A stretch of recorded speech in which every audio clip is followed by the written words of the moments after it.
How's it going, everyone? Back again today to talk about Exam from 2009, written and directed by Stuart Hazeldine.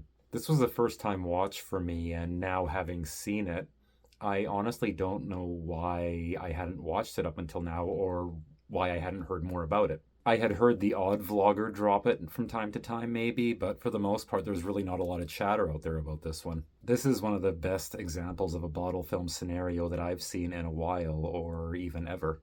This movie is so purely focused in its writing and so assuredly constructed that it holds up 15 years later amazingly well. While the screenplay is largely what drives a scaled-down movie like this, the production is no slouch either. The cinematography captures the characters and their surroundings with a lot of dynamics and definition, and I especially liked how the light and color tones shift as we move through different stages of the exam. The exam room itself is very slick and minimal by design, and it's timeless enough that you could assume this to be set any time over the past 3 decades. The focus really is completely on these characters and their exam, and as long as that's interesting and convincing, which it is, then it's not hard for us to imagine the world outside this room to be about as we would imagine it to be. In fact, it's very easy.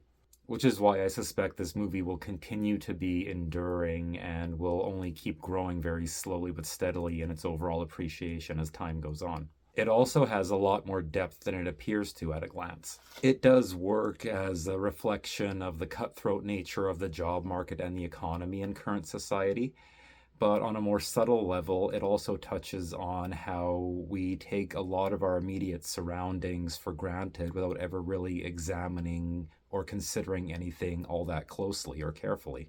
Nor do we ever really think about the consequences that could come with that ignorance or neglect.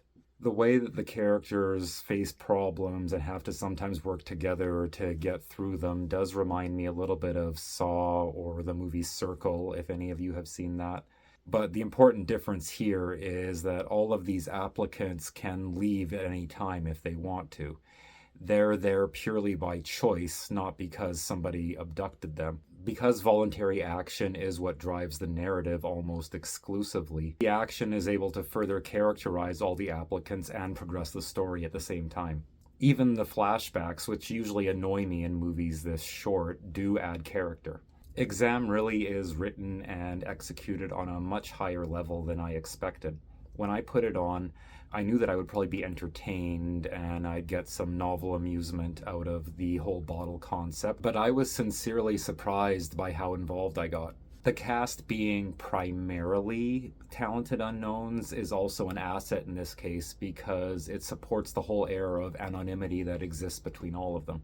There's times where it's easy to forget that you're even watching actors. There is one exception, which I won't spoil or get into, except to say that there's an aspect, we'll just call it that, to one character that feels quite belabored.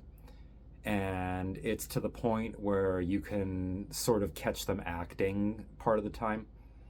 But for the most part, they do seem to be just sort of essentially playing it as written. I never like to go picking on actors if I can help it, but it didn't quite work for me. That same character also factors into what is supposed to be the big twist, quote unquote, of the movie, but it's telegraphed so bluntly that I think that, anyone with half a brain could probably see it coming. And unfortunately, that does kind of soften the impact of some of the closing moments of the movie. Taper that element back and almost eliminate it completely, and the movie would barely suffer, if at all. Other than that, this is a genuine hidden gem in a day and age when people throw terms like that around very cheaply. It floors me it's so largely ignored and undiscussed even within the horror community.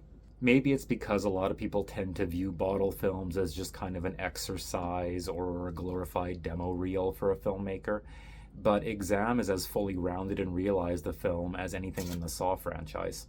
It's even possible that the Saw franchise, with its more sensational, crowd-pleasing approach to these kind of concepts, ended up overshadowing smaller movies like Exam. This just wasn't the kind of game most audiences wanted to play in 2009. Too bad, because it's just as much of an inspiration to wannabe budding filmmakers as the first Saw film is. In this day and age, you could honestly make this movie or one like it on a next to zero budget, and it's worthy of any reputable genre director working today. I will definitely be adding this one to my collection in the future. That's all for now, guys. Signing off. Hope you're all having an awesome evening, and I will have more content for you soon. Peace.